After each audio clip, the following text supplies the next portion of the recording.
الحمدللہ رب العالمین، الصلاۃ والسلام علی سید الانبیاء والمرسلین وعلی آلہ واصحابہ اجمعین، اما بعد، اعوذ باللہ من الشیطان الرجیم، بسم اللہ الرحمن الرحیم۔ قوا انفسکم واہلیکم نارا وقودها الناس والحجارہ، آمنت باللہ صدق اللہ مولانا العظیم۔ قال اللہ تبارک و تعالی جل وعلا فی شان حبیبہ مخبرا و آمرا، ان اللہ وملائکتہ یصلون علی النبی یا ایہا الذین آمنوا صلوا علیہ وسلموا تسلیما، اللہم صل وسلم وبارک علی سیدنا و مولانا و نبینا محمد النبی الامی الکریم وعلی آلہ واصحابہ اجمعین۔ الصلاۃ والسلام علیک یا سیدی یا رسول اللہ وعلی آلک واصحابک یا سیدی یا حبیب اللہ۔ الصلاۃ والسلام علیک یا سیدی یا رحمۃ للعالمین وعلی آلک واصحابک یا سیدی یا سیدی یا سیدی یا شفیع المذنبین۔ نہایت ہی معزز محترم، بہت عزت و احترام کے لائق احباب کرام قدر، خطبہ کے اندر میں نے جس آیہ کریمہ کے جز کی تلاوت کا شرف حاصل کیا، اس کا معنی یہ بنتا ہے کہ میرا اللہ فرماتا ہے قوا انفسکم، اے میرے محبوب کے غلاموں، اے ایمان والو، بچاؤ اپنے آپ کو، وَأَهْلِيكُمْ، اور اپنے اہل و عیال کو، اپنے گھر والوں کو، نارا، جہنم کی آگ سے بچاؤ، وَقُودُهَا النَّاسُ الْحِجَارَةُ، جس کا ایندھن لکڑیاں نہیں ہیں، گھاس پھوس نہیں ہے، آئل یا کوئلے نہیں ہے، وَقُودُهَا النَّاسُ الْحِجَارَةُ، جس کا ایندھن انسان اور پتھر ہے، اس آگ سے اپنے آپ کو بچاؤ۔ احباب کرام قدر، بحمد اللہ تعالیٰ ثم الحمد للہ تعالیٰ، پروردگار عالم کا بہت بڑا احسان، بہت بڑا احسان، بہت بڑا احسان کہ ہمیں زندگی میں ایک مرتبہ پھر وہ ماہ مقدس مل گیا جس مہینہ میں رب کائنات نے ہمیں اپنا محبوب ہمیں عطا فرمایا، جو پوری کائنات کے لیے رحمت بن کے جلوہ فرما ہوئے، ایمان والوں کے لیے بالخصوص اللہ تعالیٰ کی رحمت ہے، اور کافروں کے لیے بالعموم اللہ تعالیٰ کی رحمت ہے پوری کائنات کے لیے رحمت۔ وما ارسلناک الا رحمۃ للعالمین، اس کا مفاد یہ ہے کہ میرے نبی ہر اس کے لیے رحمت ہے جو رب کائنات کی مخلوق ہے، خواہ وہ زمین پہ رینگنے والا کوئی کیڑا ہے، کوئی درندہ ہے چوپایا ہے، کوئی حشیات الارض میں سے ہے، کوئی پانی کا کوئی جرثومہ ہے، بڑی سے بڑی بھیل مچھلی ہے، فضا میں اڑنے والے پرندے ہیں، وہ زمین والے ہیں، آسمان والے ہیں، کائنات کی ہر شے ما سوا اللہ کے وہ عالمین میں شامل ہے، میرے نبی سب کے لیے رحمت ہے، ایمان والوں کے لیے بالخصوص۔ اللہ فرماتا وَلِلْمُؤْمِنِينَ رَءُوفٌ رَحِيمٌ، ایمان والوں کے لیے سراپا کرم ہے، میرے نبی کافروں کے لیے بھی رحمت ہے۔ ایمان والوں کے لیے جو رحمت ہے آپ اچھی طرح جانتے ہیں، کفار کے لیے میں نے کہا کہ بالعموم، بالخصوص ایمان والوں کے لیے، بالخصوص ایمان والوں کے لیے مولا میں تیرا شکر ادا کرتا ہوں، الحمدللہ ثم الحمدللہ تعالیٰ، تیری عزت کی قسم میں تیرا جتنا بھی شکر ادا کروں حق کے شکر میں ادا نہیں کر پاتا، میں الٹا لٹک کر بھی تیرا شکر ادا کروں، میں تیری عزت کی قسم اٹھا کے کہتا ہوں میں حق کے شکر ادا نہیں کر سکتا اس بات کا کہ تو نے مجھے اپنے محبوب کا امتی بنا لیا ہے، ان کی محبت میرے جیسے ایک حقیر بندے کے دل میں تو نے رکھ دی، اپنی محبت رکھ دی، اپنے نبی کی محبت رکھ دی، اس پر میں تیرا جتنا بھی شکر ادا کروں تیرا شکر کم ہے۔ ایمان والوں پر جو اس نے احسان فرمایا محتاج بیان نہیں ہے، اس سے کافروں پر بھی کرم فرمایا کہ اپنا محبوب جو عطا فرمایا، بدترین کافر، نہایت ہی برے کافر عاد بن وائل، نضر بن حارث اور اس کی قبیل کے دوسرے کافروں نے ایک پروگرام ترتیب دیا، میرے کریم آقا رسول عربی کے حضور ایمان والوں کو دور کرنے کا اور کافروں کو حضور کی خدمت میں حاضر نہ ہونے کا ایک پروگرام ترتیب دیا کہ ہم ایک ایسا انداز اختیار کرتے ہیں کہ جو مسلمان ہو چکے ہیں وہ بھی تذبذب میں آ جائیں اور کوئی دوسرا بندہ ان کے دامن کم سے وابستہ نہ ہو۔ انہوں نے ایک اعلان کروایا کہ ہم اپنے آپ کو قربانی کا بکرا بنا کے پیش کرتے ہیں تاکہ حق اور باطل جدا جدا ہو جائیں۔ سارے مکہ مکرمہ والے ارد گرد کی بستی والوں میں انہوں نے یہ اعلان کروایا تھا۔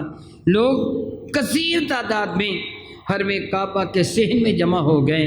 اب انہوں نے ایک عمل کیا، سب کے سامنے حرم کعبہ کے دروازے کو یا حرم کعبہ کے پردے کو پکڑ کے کہا اللہم ان کان ھذا الحق من عندک فامطر علینا حجارۃ من السماء او ائتنا بعذاب الیم۔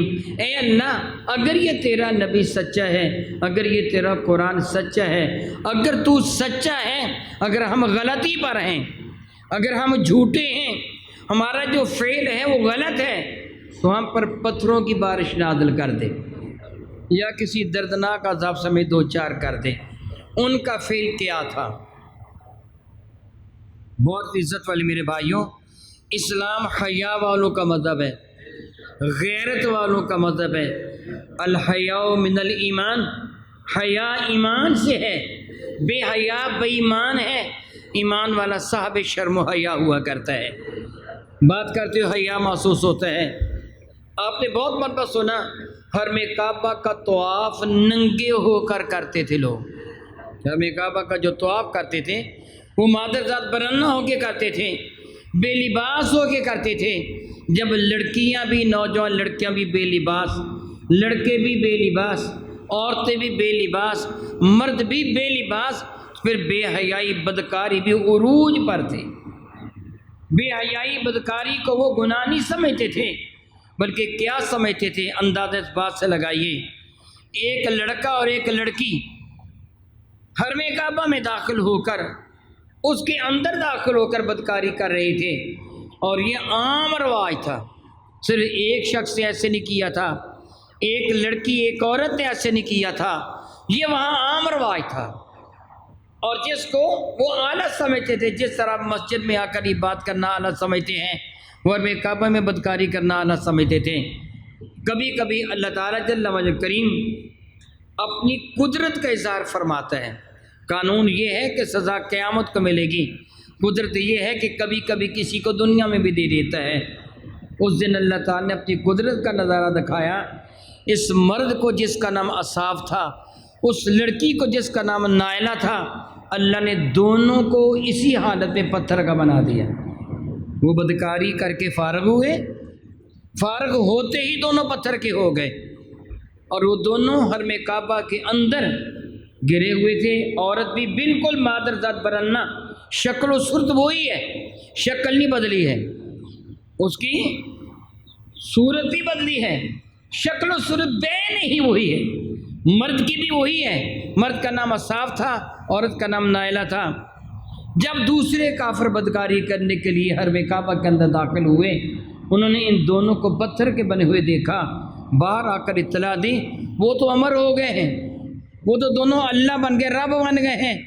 اور یہ بدکاری کر کے ان کو اتنا درجہ مل گیا، بدکاری کرتے کرتے اتنا درجہ مل گیا، اتنے قبول ہوئے کہ پہلے وہ بتوں کی عبادت کرتے تھے، اب وہ بت بن گئے، اب ہم ان کی عبادت کریں گے۔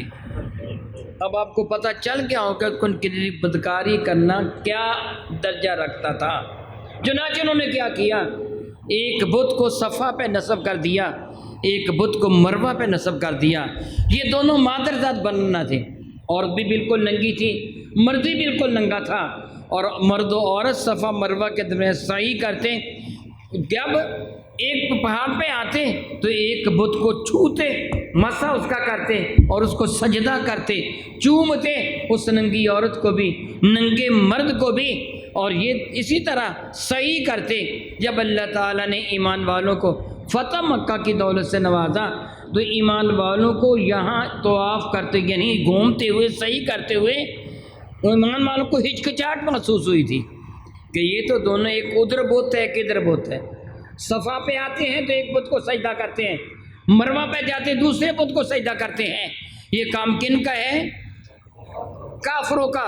ایمان والوں نے کہا یا رسول اللہ ہم صفا مروہ کے درمیان سعی نہیں کریں گے، آپ نے ہمیں بتوں کو پوجنے سے منع کیا، یہ کافروں کا کام ہے۔ جس طرح وہ دوسرے بتوں کو چومتے تھے، ان کو چاٹتے تھے، ان پر چڑھاوے چڑھاتے تھے، صفا مروہ پہ نصب ان بتوں کو بہت زیادہ اہمیت دیتے تھے، ان پر بھی چڑھاوے چڑھاتے تھے، ان کو پوچھتے تھے یا سلم صفا مروہ کے درمیان یہ صحیح کریں، ہمیں محسوس ہوتا ہے یہ عمل گناہ کا ہوگا۔ تو اللہ تعالیٰ نے سورہ بقرہ شریفہ کی یہ مبارکہ نازل فرمائی، ان الصفا والمروۃ من شعائر اللہ، ایمان والو صفا مروہ تو اللہ کی قدرت کی نشانیاں ہیں، اس پر تو نبی کی جدہ محترمہ کے قدم لگے، یہ چلنا تو نبی کی دادی محترمہ کی سنت ہے۔ یہ کافروں نے تو بت نصب کر لیے، انہیں اپنا انداز اختیار کر لیا۔ ان الصفا والمروۃ، ان الصفا والمروۃ من شعائر اللہ۔ اگلا جملہ سنیے، فلا جناح علیہ ان فمن حج البیت او اعتمر، جو کہ حرم کعبہ کا حج کرے یا عمرہ کرے، فلا جناح علیہ، یہ جملہ فلا جناح علیہ ان یطوف بہما، اس پر کوئی گناہ نہیں ہے اگر ان دونوں کے درمیان رکوع میں، یعنی اس پر کوئی بلند آواز سے اس پر کوئی گناہ نہیں ہے۔ کیا پتہ چلا صحابہ گناہ سمجھتے تھے، کیوں گناہ سمجھتے تھے؟ اس پر بت نصب تھے، میرے نبی نے وہ بت تڑوا دیے، ایمان والوں کو حکم دیا تم حج کرتے ہوئے اور عمرہ کرتے اس کے درمیان صحیح کرو۔ میں نے یہ واقعہ آپ کو اس لیے سنایا کہ ان کے نزدیک بدکاری کرنا کتنا بڑا اجر تھا، حرم کعبہ میں بدکاری کرنا کتنا بڑا اجر تھا، کہ حرم کعبہ میں بدکاری کرتے جن پر اللہ کا غضب نازل ہوا، انہیں رب سمجھ پر صفا اور مروہ بڑی عزت والی جگہوں پہ نصب کر دیا ان کو۔ اب آپ کو پتہ چل گیا کہ ان کا مذہب کیسا تھا، حرام خوری ہی نہیں، حرام کاری بھی عروج پر تھی۔ معاذ اللہ بغیرتی کا یہ عالم کہ خاوند اپنی بیوی کو خود چودھریوں کے ہاں بیچتا تھا اور فخر سے لوگوں کو بتاتا کہ میری بیوی کو فلاں چودھری کا عمل ہے، کتنی بے غیرتی تھی۔ باقی بھی اسباب جو تھے اس سے اندازہ لگا لیجئے۔ میں نے مختصر آپ کو یہ ایک واقعہ سنایا کہ بغیرتی کتنی عروج پر تھی اور حرم کعبہ میں بغیرتی۔ ان کافروں نے کیا کہا تھا، ان کان ھذا الحق من عندک، مولا جو کام ہم کرتے ہیں اگر یہ غلط ہے، تیرا نبی جس بات کی دعوت دیتا ہے کہتا ہے میں اس کا نبی ہوں، اگر یہ سچ ہے تو پھر ایسے کر ہم پر پتھر نازل کر دے۔ میں پہلے آپ کو مثال دوں گا پھر اگلا جملے میں ادا کروں گا۔ ایک آدمی نے دوسرے آدمی سے 10,000 روپے لیا، آپ میری بات کو سمجھیے گا، الف نے بے سے 10,000 روپے لیا، کیا بولا میں نے کہا، اور بے نے الف کو 10,000 روپے واپس نہیں کیا۔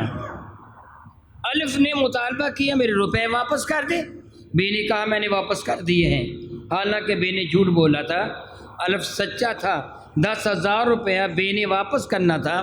اب ان دونوں میں تھوڑی بات ہوئی، لوگ اکٹھے ہو گئے، دونوں کو انہیں پوچھا کیا ہوا، دونوں نے اپنے اپنے واقعہ سنائے۔ الف نے کہا اس سے 10,000 روپے مجھ سے قرضہ لیا، اب یہ واپس ہی کر رہا ہے۔ بے کہتا ہے میں نے واپس کر دیا، یہ جھوٹ بولتا ہے، 10,000 لے کے مزید 10,000 لینا چاہتا ہے۔ کوئی بھی دونوں کے پاس گواہ نہیں تھا۔ علاقے کے معززین نے یا گاؤں کے چودھریوں نے یا اس ایریے کے کسی ایم پی ایم این اے نے، کسی بھی کینڈیڈیٹ نے، کسی بھی چودھری نے، کسی بڑے آدمی نے، صنادید نے ان کو کہا کہ چلو مسجد میں۔ اب 7 لوگوں کو لے کے 10 12 15 20 40 بندے وہ لے کے مسجد میں آئے، یہاں کھڑی ہو کے حلف دو۔ اب بے نے ایسے کیا، فوراً آگے بڑھا، قرآن پاک اٹھایا، سر پر رکھ لیا۔ بے سچا تھا کہ جھوٹا؟ جھوٹا تھا۔ بے جو جھوٹے نے اپنے سر پر قرآن رکھ لیا اور بلند آواز سے پکار کا مولوی جی تم بھی سن لو، چودھری جی تم بھی سن لو، گاؤں والے، علاقے والوں، محلے والوں تم بھی سن لو، میرے قبیلے خاندان والے تم بھی سن لو، میں سر پر قرآن رکھ کے کہتا ہوں کہ مجھ کو اللہ کی قسم میں نے 10,000 روپے اس کو لوٹا دیا۔ یہ جھوٹا ہے، اگر یہ جھوٹا نہ ہو، میں سچا نہ ہوں، تو میں کہتا ہوں مجھ پہ اللہ کا غضب نازل ہو جائے، قرآن کی مار مجھ پہ پڑ جائے، میں تباہ ہو جاؤں، برباد ہو جاؤں، زمین میں غرق ہو جاؤں، آسمان ٹوٹ پڑے، میرے ٹکڑے ٹکڑے ہو جائیں، میری بیوی مر جائے، میرے بچے مر جائیں، میرے ماں باپ بہن بھائی مر جائیں، میرا قبیلہ تباہ ہو جائے، ہم پہ آگ برسے آسمان سے، میں سچا ہوں، یہ بندہ جھوٹا ہے۔ تو اب آپ کو میں اللہ کی قسم دے کے سوال کرتا ہوں، آپ کس کو سمجھیں گے سچا؟ بے کو سچا سمجھیں گے، الف کو جھوٹا؟ حالانکہ حال کیا ہے؟ الف بے سچا جھوٹا بن گیا، جھوٹا یہاں سچا ہو گیا۔ بس اب سمجھیے، یہ مسجد نہیں تھی، حرم کعبہ تھا، بے کے مقابلہ میں الف نہیں تھا، اللہ کے نبی تھے، اور معاملہ 10,000 کا نہیں تھا، اللہ تعالیٰ کے بھیجے گئے نبی اور دین کا معاملہ تھا۔ ان نبیوں کا انکار کرنے پہ پہلی قوم پہ بن مانگے اللہ کا عذاب آ گیا تھا، ان کی شکلیں مسح کر دی گئی تھیں، ان پر آسمان سے پتھر برسے تھے، قوم لوط پر، قوم موسیٰ یعنی فرعون کی قوم کو غرق کر دیا گیا تھا، نوح علیہ السلام کی قوم کو بھی غرق کر دیا گیا تھا، قوم شعیب پر آگ برسا دی گئی تھی۔ اللہ تعالیٰ جل مجد کریم نے نبیوں کا انکار کرنے والوں، نہ کتابوں کا انکار کرنے والوں کو دنیا میں بھی سخت سزا دی تھی۔ بنی اسرائیل کو بندر بنا دیا تھا، اللہ نے فرمایا تھا وَكُونُوا قِرَدًا خَاسِئِينَ، جاؤ سارے ذلیل بندر بن جاؤ، اور وہ بندر بنا کر ہلاک کر دیے گئے تھے، انہیں کسی کو زندہ نہ رکھا گیا تھا۔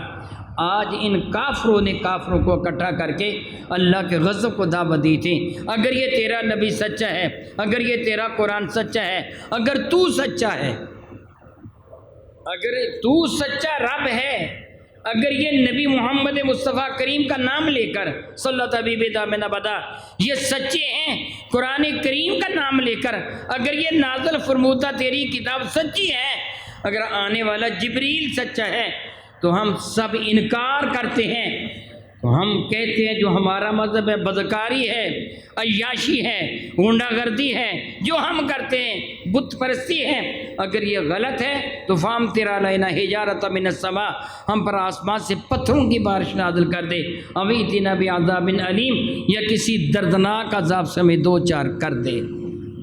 کیا ہونا چاہیے تھا؟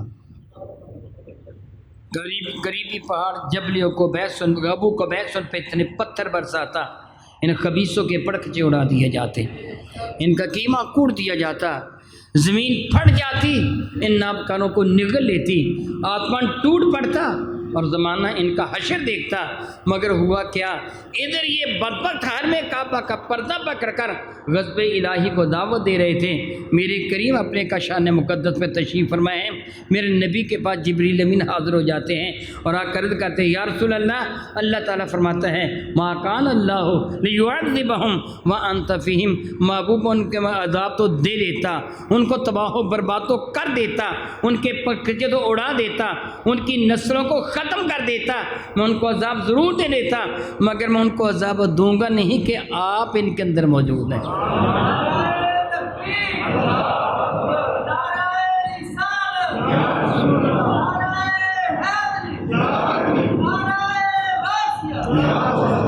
آپ جو موجود ہیں، آپ کی موجودگی میں ان پہ میں قہر نازل کر دوں، میں ان کو اپنے غضب کا نشانہ نہیں بناؤں گا، قیامت تک کافروں کے چہرے نہیں بگاڑے گئے، ان پہ اللہ کی لعنت نازل یوں نہیں ہوئی جس طرح پہلے کافروں، ہے تو لعنت ان پر لیکن وہ انداز نہیں جو پہلے کافروں پر تھا۔ اس لیے میں نے کہا ایمان والوں کے لیے بالخصوص رحمت ہے، کافروں کے لیے بالعموم رحمت ہے، ان پر بھی غضب نازل نہیں ہو رہا، ان کے بھی چہرے نہیں بگاڑے جا رہے، ان کو بھی تباہ و برباد نہیں کیا جا رہا، بلکہ جتنا وہ کفر میں آگے بڑھتے چلے جاتے ہیں اللہ تعالیٰ ان کی راہیں آسان کرتا چلا جاتا ہے، اللہ تعالیٰ ان کی گرفت نہیں فرماتا۔ وہ نبی جو کائنات کے لیے رحمت لے کے بن کے آئے اور جنہوں نے ایسا دین ہمیں عطا فرمایا جو سراپا رحمت والا دین تھا۔ کیسا دین عطا فرمایا؟ جو سراپا رحمت والا دین تھا۔ پھر میں پوچھوں گا کیسا دین عطا فرمایا جو سراپا، اس دین کا نام کیا ہے؟ دین اسلام، سلامتی والا دین۔ کون سا دین؟ جو اپنے دامن میں سلامتی لے کے آیا۔ اللہ اکبر، اللہ اکبر، اللہ اکبر، اللہ اکبر۔ میرے نبی فتح مکہ کے موقع پر تشریف لے جا رہے تھے، ایمان والوں کا عظیم القدر لشکر میرے نبی کی معیت میں ہے، 10,000 صحابہ کرام میرے کریم آقا رسول عربی کے حضور حاضر ہیں اور حضور کے ساتھ مکہ مکرمہ کی جانب جا رہے ہیں۔ فتح مکہ کے موقع کی بات کر رہا ہوں۔ یہ قدسیوں کا لشکر رب کائنات کی رحمت کے پرچم کے سایہ تلے میرے نبی کی قیادت میں فرشتے جن کی زیارت کر رہے تھے، آسمان سے جن پہ رحمتیں نازل ہو رہی تھیں، زمین جن کے قدم چوم رہی تھی، حجر و شجر جن کی زیارت کر رہے تھے، میرے کریم آقا کی معیت میں حرم کعبہ کی جانب جا رہے ہیں۔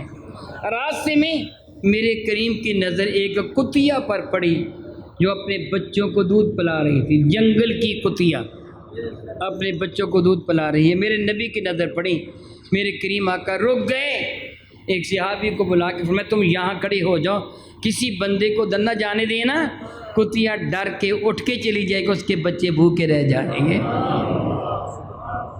یار کتنے کریم نبی ہیں، کتنی رحمتوں والے نبی ہیں۔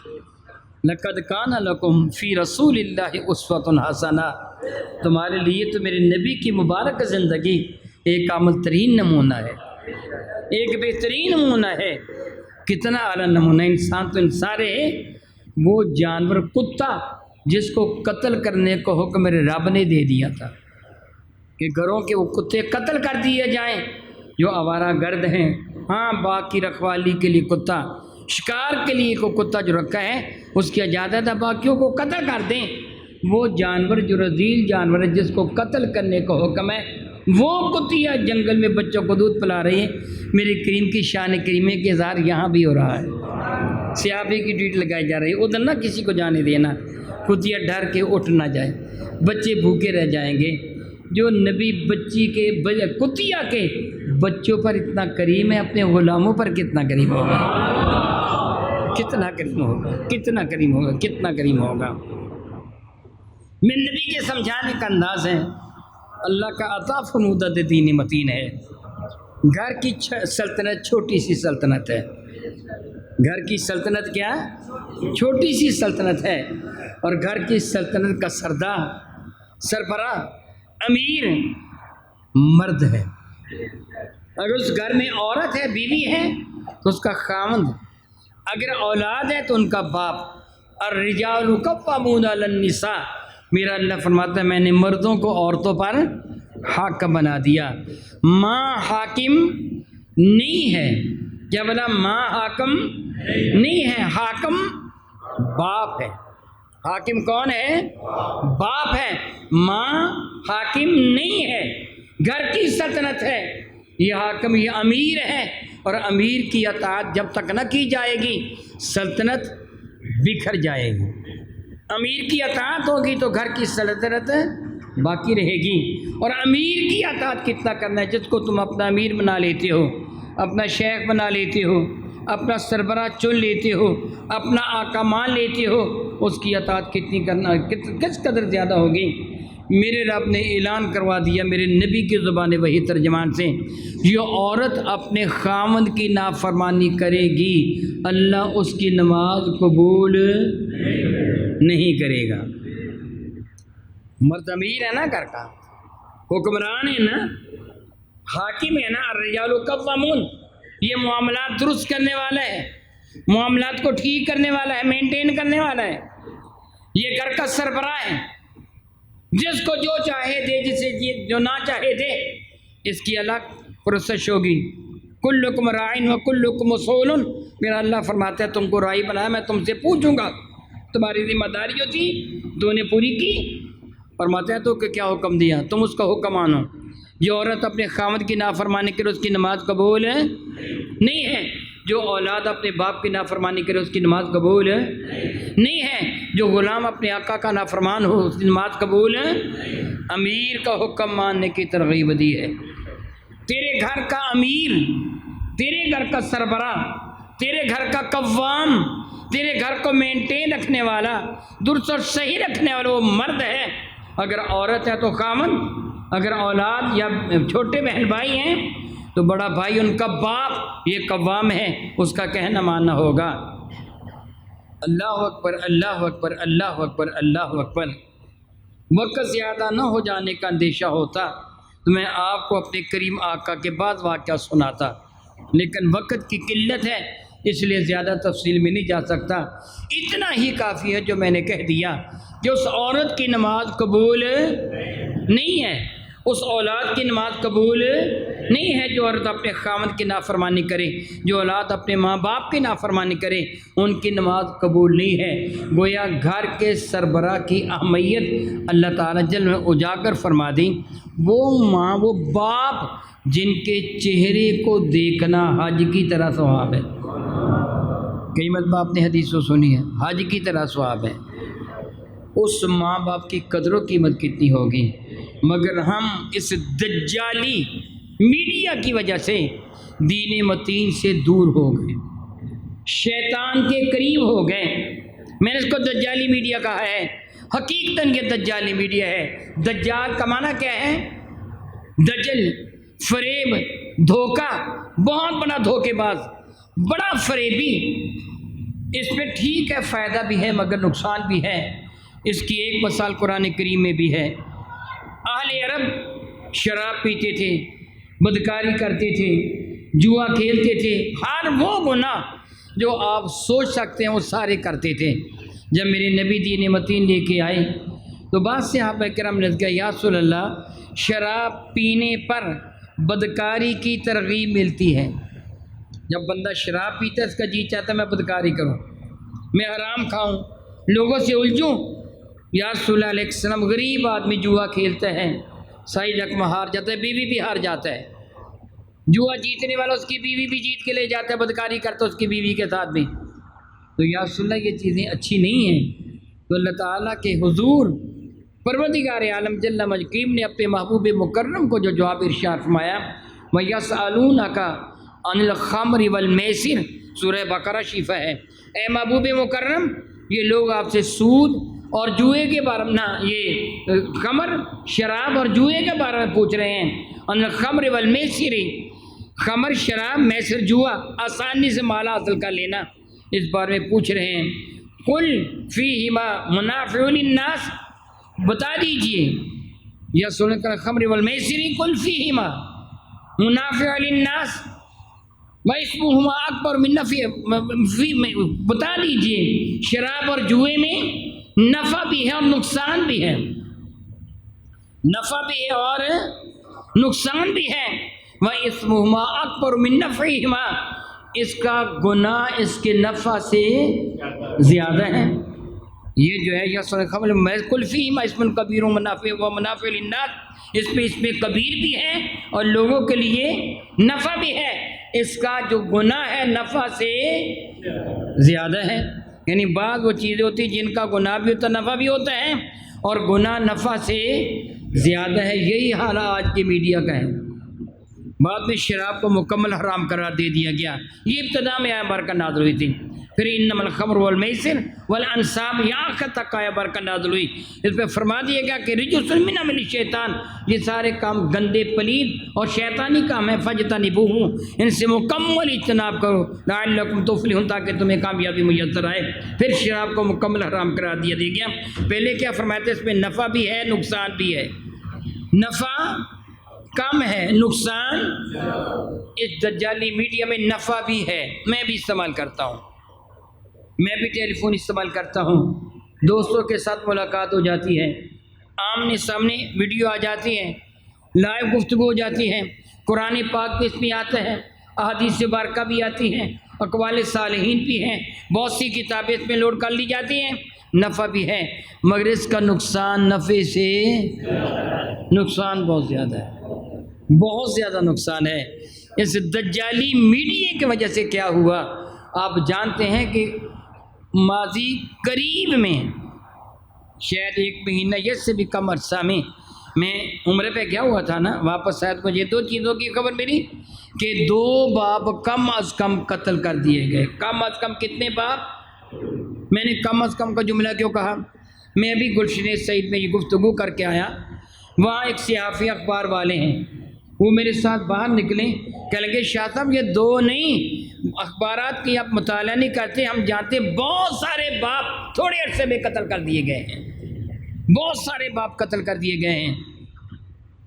میں اللہ تعالیٰ سے معافی مانگتا ہوں، جن دو باپوں کے قتل کا مجھے پتہ چلا، ایک فیصل آباد کا ہے، کہتے ہیں وہ گٹ والے کا تھا یا مدینہ ٹاؤن کا، جو بھی تھا، ایک وہ باپ قتل کیا گیا اور ایک لاہور میں قتل کیا گیا۔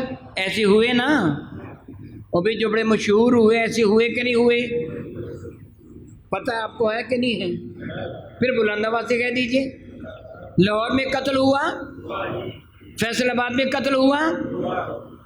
بچوں نے اس لیے قتل کیا کہ انہوں نے بچوں کو روٹی کما کے نہیں دی تھی، بچوں کے پاس کپڑے نہیں تھے، بچوں کے پاس کٹیا سر چھپانے کو نہیں تھی، غریب تھے، نادار تھے، صبح سے لے کے شام تک وہ جاتے تھے مزدوری کرنے کے لیے، شام کو خالی ہاتھ واپس کو آ جاتے تھے، ہفتہ بھر بچے بھوکے رہے، پھر کسی بچے نے تیش پہ آ کر اپنے ابا کو قتل کر دیا، اس لیے قتل کیا۔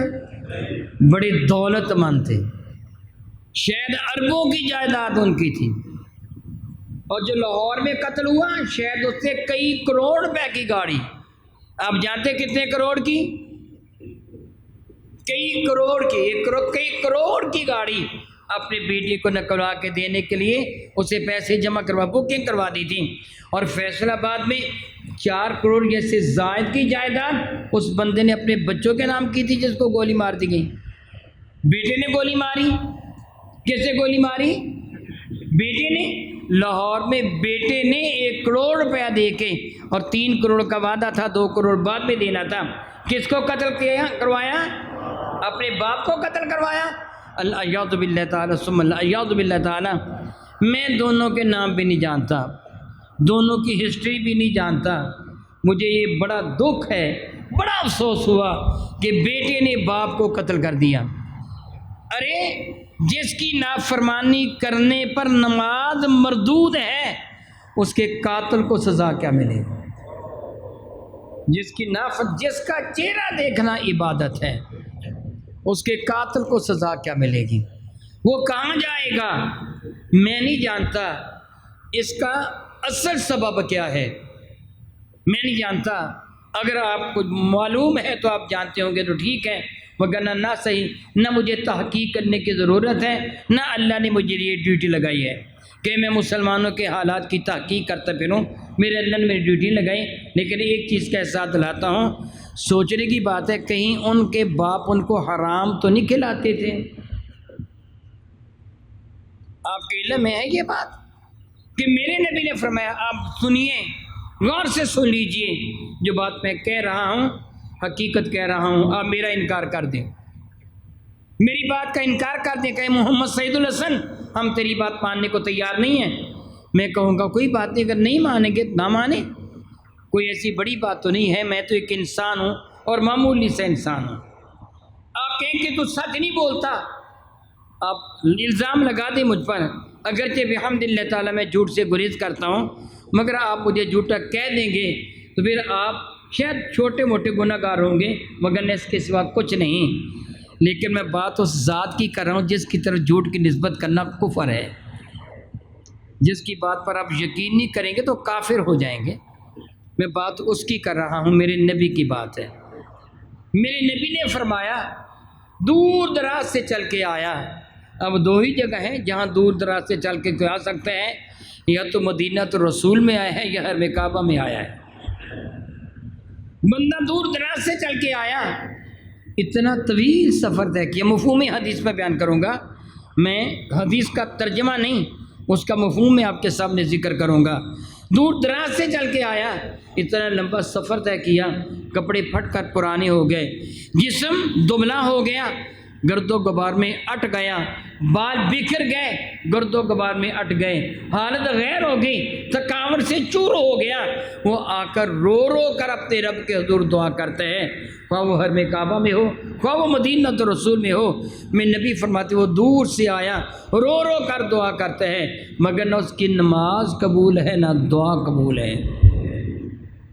بہت عزت والے میرے بھائیوں، ایک جانب تو میرے نبی فرماتے ہیں کہ جس کے قدموں پر اللہ کی راہ میں مٹی پڑ گئی، من اغبر قدمہ ہی فی سبیل اللہ حرم اللہ علیہ النار، جس کے قدموں پر اللہ کی راہ میں گرد و غبار پڑ گیا اس پر جہنم کی آگ حرام ہو گئی۔ اس کے قدموں پر نہیں، اس کی تو داڑھی پر بھی گرد و غبار پڑ گیا تھا، اس کے سر پر بھی گرد و غبار تھا، اس کے بال تو بکھر گئے تھے، اتنا گرد و غبار اس کے بدن پہ جمع کہ میل کچیل سے بدن اٹ گیا تھا۔ اتنا لمبا سفر طے کیا، اس کے کپڑے پھٹ کر پرانے ہو گئے تھے، مگر یہ رو رو کر دعا کر رہا ہے۔ اگر وہ مدینۃ رسول میں آیا تب بھی، اگر حرم کعبہ میں آیا تب بھی وہ رو رو کر دعا کر رہا ہے۔ دعا قبول کیوں نہیں رہی؟ صحابہ تو لرز اٹھے، یا سلس بیچارے کا قصور کیا ہے؟ اتنا طویل سفر طے کر کے آیا، کو وہ بارگاہ رسالت امام میں آیا، دعا کروا رہے ہیں وَلَوْ أَنَّ الظَّلْمَ أَنفُسَهُمْ کے تحت، کہ اپنی جان پہ ظلم کر کے بارگاہ رسالت امام میں آ گیا، رب سے توبہ کر رہا ہے۔ یہ حرم کعبہ آیا، وہ رو رو کر دعا کر، کہیں بھی آیا، یا سلس کی نماز قبول کیوں نہیں ہے؟ اس کی دعا قبول کیوں نہیں ہے؟ میرے نبی کا جواب کیا تھا؟ اس کے پیٹ میں حرام ہے، اس کے بدن پر حرام ہے، حرام کو اللہ قبول نہیں فرماتا۔ بولا میں نے کیا کہا؟ حرام کو اللہ قبول ہے؟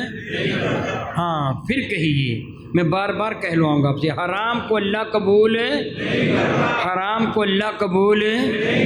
حرام کو اللہ قبول نہیں فرماتا۔ میں نے بار بار آپ سے یہ جملہ اس لیے کہلوایا، میں بھی خیال کروں، آپ بھی خیال کریں، کہیں وہ لقمہ جو میں اپنے منہ میں ڈال رہا ہوں حرام کا لقمہ تو نہیں ہے؟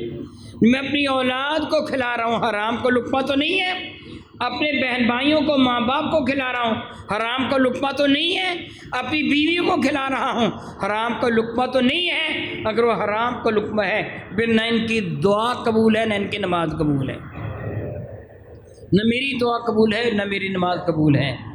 میں اللہ سے توبہ کرتا ہوں، حرام پلید ہے، پلید کو اللہ قبول نہیں فرماتا۔ ہم کتنے زیادہ گر چکے ہیں، مسلمان کہلواتے ہوئے بھی کتنے زیادہ گر چکے ہیں۔ کچھ دیر کی بات ہے، جب یہاں ویگنیں چلا کرتی تھیں، چنیت لاواں سے ویگن چلا کرتی تھی، ریل بازار جایا کرتی تھی، آپ کو یاد ہوگا۔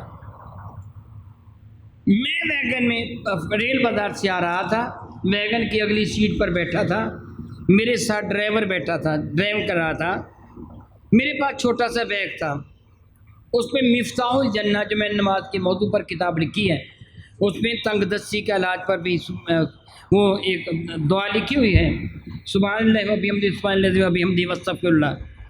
ڈرائیور مجھے کہنے کا شاہ صاحب تنگ دستی بڑی ہے، حالات خراب ہیں، مجھے کو وظیفہ بتا دیجئے۔ ڈرائیور کیونکہ آنا جانا ہوتا تھا، بعض ڈرائیور واقف تھے، سارے تو واقف نہیں تھے، بعض واقف تھے۔ اس ڈرائیور نے مجھے کہا کہ شاہ جی مجھے کو وظیفہ بتا دو کہ تاکہ میرے حالات اعلیٰ ہو جائیں۔ میں نے بیگ کھولا، کتاب نکالی، کتاب نکال کر اس کے سامنے پیش کی، میں یہ کتاب ہے مفتاح الجنہ، اس کو پڑھ لو، ساری کتاب کو پڑھ لینا، نماز کے فضائل بھی مسائل بھی ہیں، اور آپ کو یہ وظیفہ بھی میں نے دکھا دی، یہ وظیفہ کر لینا، یہ لو کتاب۔ اسے کتاب پکڑنے سے انکار کر دیا، کہنے کا شاہ جی میں نے کتاب کو ہاتھ نہیں لگانا، میرا جسم ناپاک ہے، آپ کتاب ویگن میں ڈیسک میں رکھ دیں، میں بعد میں لے لوں گا۔ وہ کر کیا رہا تھا؟ ڈرائیونگ اور غسل اس نے۔ ہم کتنے گر گئے، کتنے گر گئے ہیں، کتنے گندے ہو گئے ہیں، کھانا پینا بھی حرام، اپنے بدن کو بھی ناپاک رکھتے ہیں۔ مجھے اس وقت بہت ہی زیادہ شدت سے احساس ہوا، میں اسے سمجھا تو نہ سکا، میں اپنا جرم سمجھتا ہوں، مجھے سمجھانے کی کوشش کرنی چاہیے تھی، ضمناً میں نے اتنا سے کہہ دیا آپ غسل کر کے ڈرامہ کیا کریں، لیکن میں لمبی چوڑی بات نہ کر سکا کہ شاید وہ غصہ نہ کرے کہ اس حال میں ایکسیڈنٹ ہو گیا، تم مر گئے تو جنازے کا کیا بنے گا، تمہاری حالت کیا ہوگی، ہر قدم گناہ پر۔ تو پھر ہم یہ کہیں ہماری اولاد بھی ہماری فرما بردار نہیں ہے، ہم پر اللہ کی رحمتیں بھی نازل نہیں ہوتی، تو پھر کس طرح سب کچھ نازل ہوگا؟ اس نبی کی امتی ہو کر کہ جس سے زیادہ پاکیزہ اللہ کی عزت کی قسم اللہ نے پیدا نہیں کی، ہم کتنے گندے ہو گئے ہیں۔